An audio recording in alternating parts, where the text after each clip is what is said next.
Hey there, welcome back to Work-Life Harmony. So today I want to tackle the question of kind of longer term, annual, strategic, high level, whatever you want to call it, planning.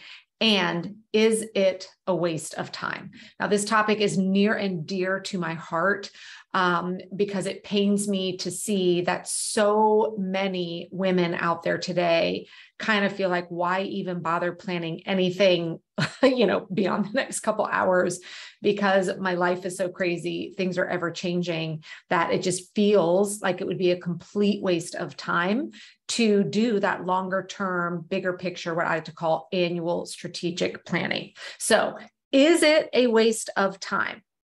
I'm sure you're probably going to guess what the answer I'm going to give is no, it is not a waste of time. But here's the catch. It can be a waste of time when it is done incorrectly. And I'll be the first one to admit I did it incorrectly for years. So tell me, does this sound familiar? Q4 rolls around, you're like, oh yeah, I need to start thinking about next year. But then it's like something happens the minute Halloween is over, like August 31st comes and goes. And all of a sudden it just feels like you are on I-95. For any of you who've ever driven that nightmare, my husband calls it Hell's Highway. You're on I-95 with the gas pedal all the way down, going 95 miles an hour between November, December, holidays, all of that. And then all of a sudden you wake up in like that post-holiday fog around December 26th, 27th-ish. And then you're thinking, oh, yeah, next year. Or maybe you're that, wait till January 1st. And all of a sudden, first of all, I'll tell you right now, it's too late if we're waiting until then to start thinking about annual and strategic plans for the next year, because you're actually going to miss out on a bunch of awesome opportunities in the first 6 to 8 weeks of the year because you don't have time to plan for it.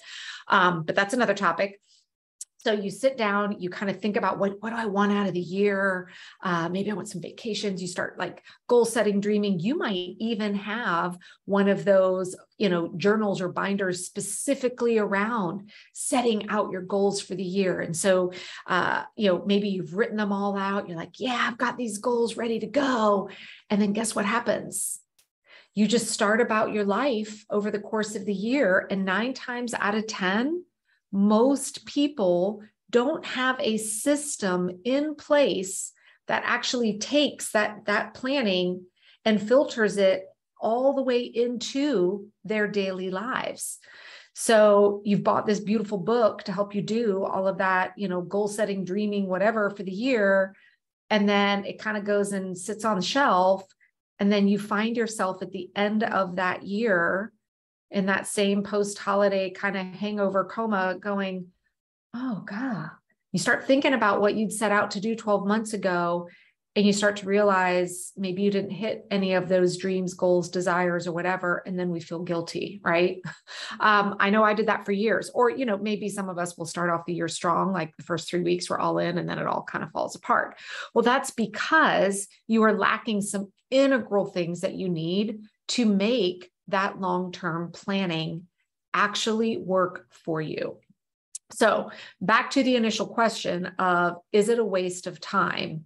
No, when done correctly. And so first, I want to kind of help sell you on this idea of long-term planning, because I want to introduce you to 3 things that, when done correctly, this long-term planning actually does for you. So first and foremost, when we set our plans and we go through a good longer-term planning session, one very subtle, sometimes hard to recognize benefit that we get out of that is that it helps us stay more present in the now. Let me explain.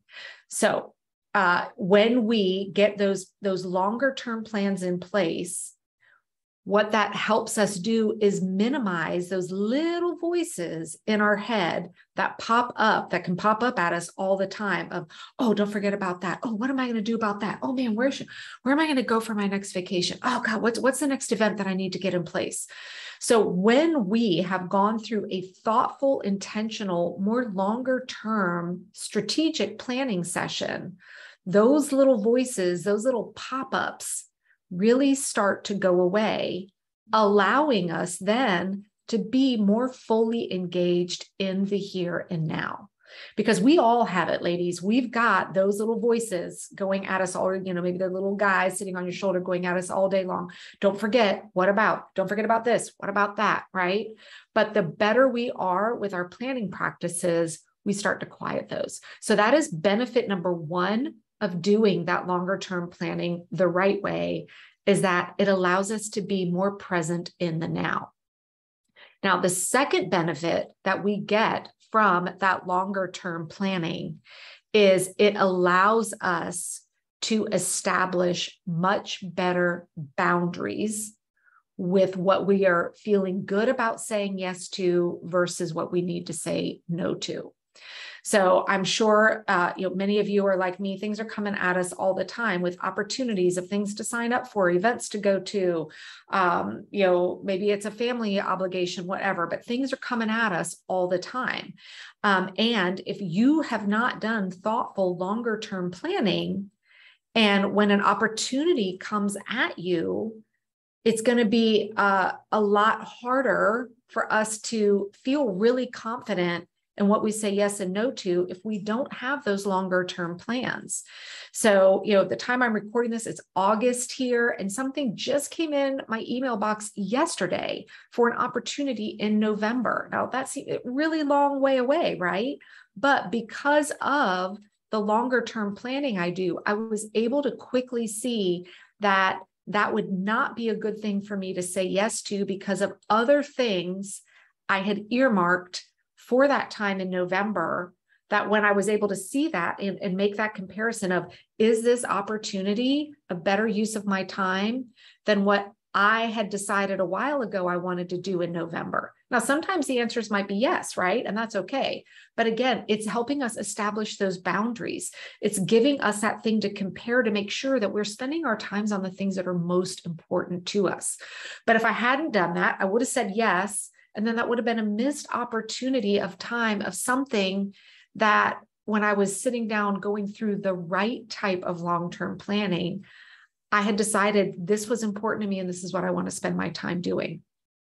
Now, the third thing, which is somewhat similar to the boundaries but there is a subtle difference here, is that when we do that kind of planning, it really helps prevent us from getting overscheduled and overbooked.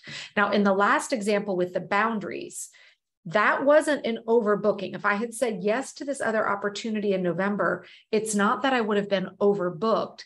It's that this goal that I'm working on would have been put on the back burner and I wouldn't have made progress on it. So I wouldn't have been overscheduled. I just wouldn't have been spending my time on the thing that I had said was most important to me. Now, the overscheduling makes sure that when we do that longer term planning, that we are not getting overbooked in the future. Because I know I have talked with so many women, and I'm sure you all have been in this stage as well, where we're stuck in that vicious cycle of, if I just got to get through this week, next week's going to be better, right? Or, this month is a doozy, but next month's going to be a lot better. And guess what? Next month rolls around and it's a doozy as well. Well, the reason that, what we have to have in place to prevent that from continually happening is that longer term planning. So I keep talking about this long-term planning being done the right way. Now, here in the podcast, I can't teach you the right way to do longer-term planning because I like to keep these episodes short. That would be a very long discussion. And that is why I actually am hosting my live event, teaching you the right way how to do annual planning. So if you have not signed up for it yet, make sure you go over to megansumrell.com/plan to get in on that, because I'm going to show you the right way to do it. And guess what? You're going to roll into the craziness that is the holidays already having that ready to go. How amazing is that? But I want to give you a couple things to make sure, for you to think about, am I doing it right or am I missing the opportunities here?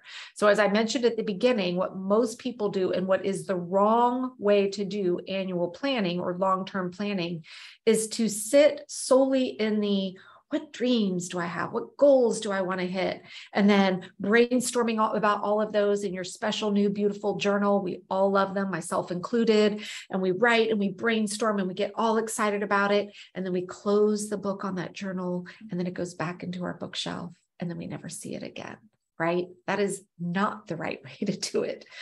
The right things that need to be in place for you to have a productive, meaningful, valuable, long-term plan is, number one, it needs to integrate the dreams, the desires, the realities, along with, the dreams, the desires, the things you wish for, along with the realities of your life.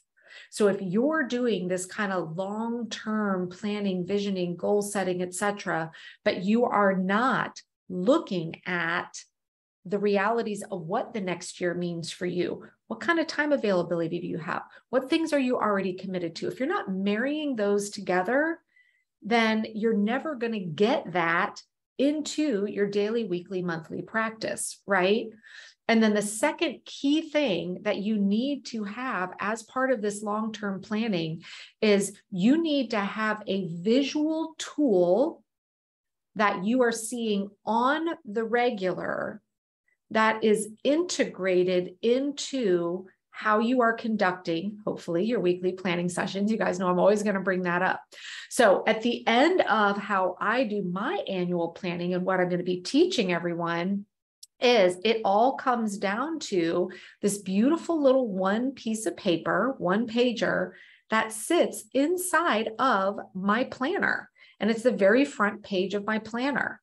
And so every single month and week, I am seeing that. Anytime an opportunity comes up, I flip to that one page, like a long-term opportunity to say, how does this impact what I had set out for at the beginning of the year? It's what keeps me on track. It's what helps me set boundaries. It's what helps me stay fully present in the here and now.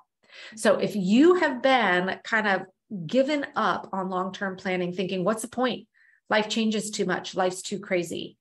I want to tell you, trust me, there is a way for you to do this that is going to bring you tremendous peace and, again, put you back in the driver's seat of your life. That's what it's all about, right? That's what helps us have that harmony that we all deserve to have. So I'm super excited to dive more into this with all of you that are going to be attending that live event. I'll be seeing you there in October. That's when we're actually going to be holding it. And between now and then, I want to encourage all of you, let your mind start thinking about the next year, even though it's only August. Start getting excited about what's to come. And I will see you back here again next week.